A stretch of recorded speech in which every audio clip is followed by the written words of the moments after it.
오늘 우리가 함께 보고 있는 말씀은 요한복음 7장 말씀입니다. 오늘 말씀에 보면 예수님께서 명절 마지막 날 성전에 서셔서 큰 소리로 외치시는 그 말씀이 기록되어 있습니다. 이때가 어느 때냐 하면 명절 마지막 날이라고 성경 기록하고 있습니다. 어느 명절인가 하면 초막절이에요. 초막절.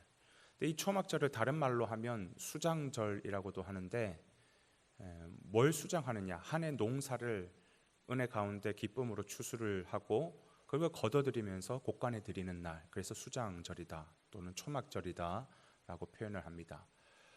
그러니까 추수감사의 의미가 담겨 있는 거겠죠. 그런데 단순히 감사만 올려드리는 것이 아니라, 여러분 한 해 농사만 잘 되면 끝입니까? 아니죠. 이제 내년 또 하나님 앞에 기대하고 구하는 게 있을 건 아닙니까? 하나님, 내년에도 잘 되게 해주십시오.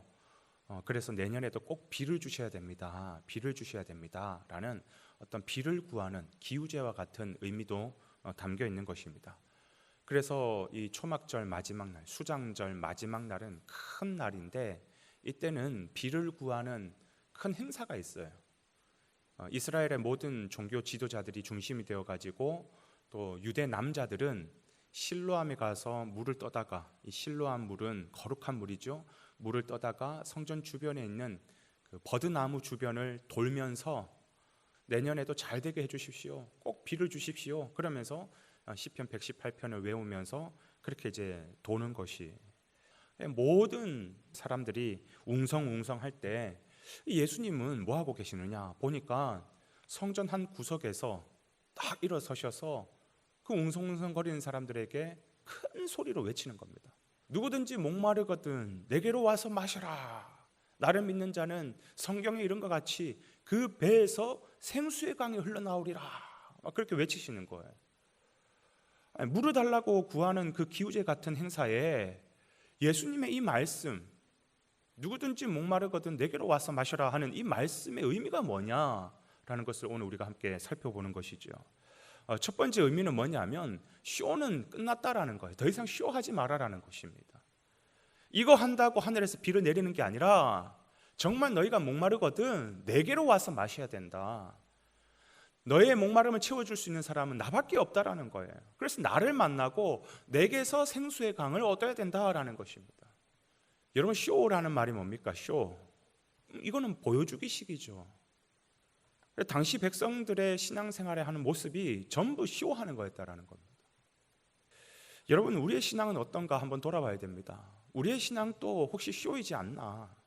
우리가 하나님과의 관계 속에서도 아무리 주일 성수를 잘하고 헌신을 많이 하고 헌금도 많이 드리고 전도도 하고 선교도 하고 수많은 일을 한다 하더라도 내 중심에 예수님이 없고 전부 내 복을 바라고, 이거 하면 내 복을 받겠지? 이거 하면 내 인생 잘 풀리겠지? 하나님은 감동받으셔서 어마어마한 은혜와 복을 주시겠지? 전부 내가 중심이 되어버리고 내가 주인이 되어버리고 내가 왕이 되어버리면 이거는 신앙이 아니라 이건 종교활동이 되는 것이에요.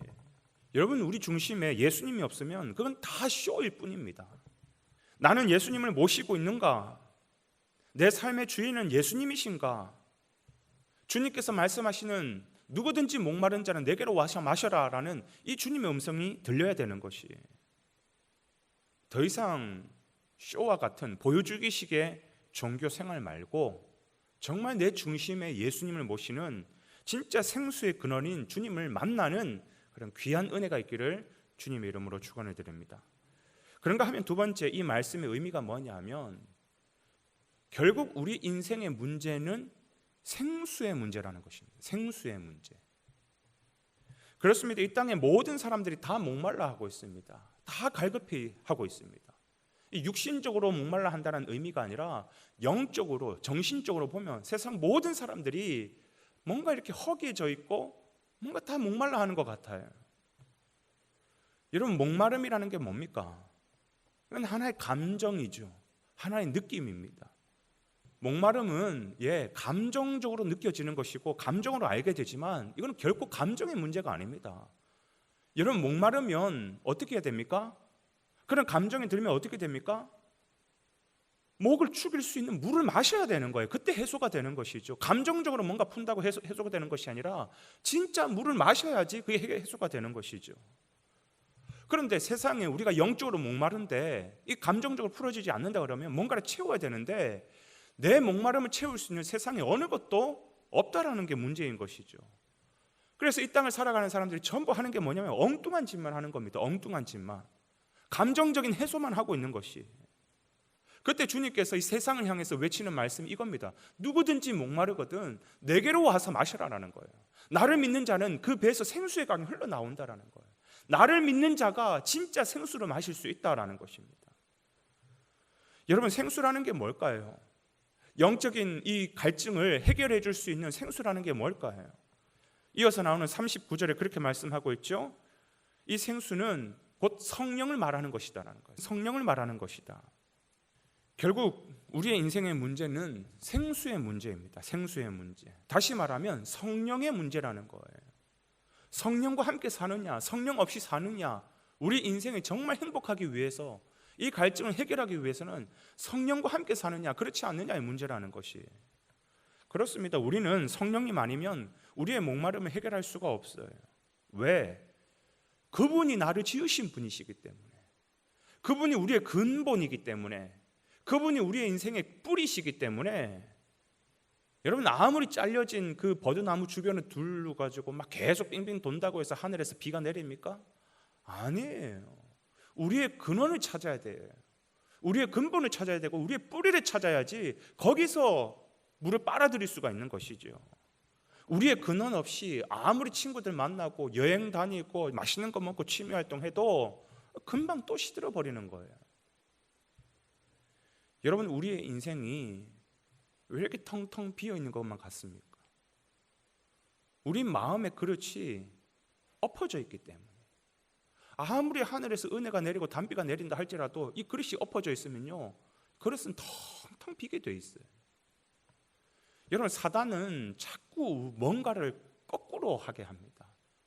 순리대로 바르게 하는 것이 아니라 항상 거꾸로 하게 만드는 거예요. 그래서 사단이 하는 메시지가 뭡니까? 뭔가를 해야 행복할 수 있다라고 얘기하는 거예요. 그러니까 자꾸 뭔가를 하라라고 우리에게 부추깁니다. 뭔가 좀 해봐. 친구들 좀 만나봐. 술 좀 먹어봐. 아니면 뭔가 이렇게 뭐 좀 찾아다녀봐. 자꾸 뭔가를 해야 행복하라고 얘기하는데 예수님은 그렇게 얘기하지 않아요. 예수님은 뭐라고 말씀하시냐면 먼저 나를 만나라. 나를 믿어라. 생수를 채워라. 그래야지 행복해질 수 있는 것이다. 뭐를 해서 행복해지는 것이 아니라 성령으로 충만해야 행복해질 수 있는 것이다. 주님께서는 순리를 가르쳐 주시는 거예요. 그럼 중요한 건 뭐냐? 우리가 어떻게 성령을 받을 수 있냐? 엎어놓은 것을 다시 똑바로 하면 되는 것이, 거꾸로 놓은 것을 다시 다 뒤집어 가지고 다시 회복시키면 되는 것이. 내가 왕이 되고 내가 주인이 되고 했던 모든 것을 아닙니다. 주님이 주인이십니다. 주님이 왕입니다. 주님만이 나를 채울 수 있습니다. 송두리째 우리의 삶을 전복시켜서 주님을 모시고 살아야지 우리는 성령 충만하게 되는 것이고, 비로소 이 땅 가운데서 환경을 초월한 진정한 행복을 누릴 수가 있는 것이죠. 오늘 하루의 삶을 사는 데 있어서도 여러분, 내 마음을 전복시키십시오.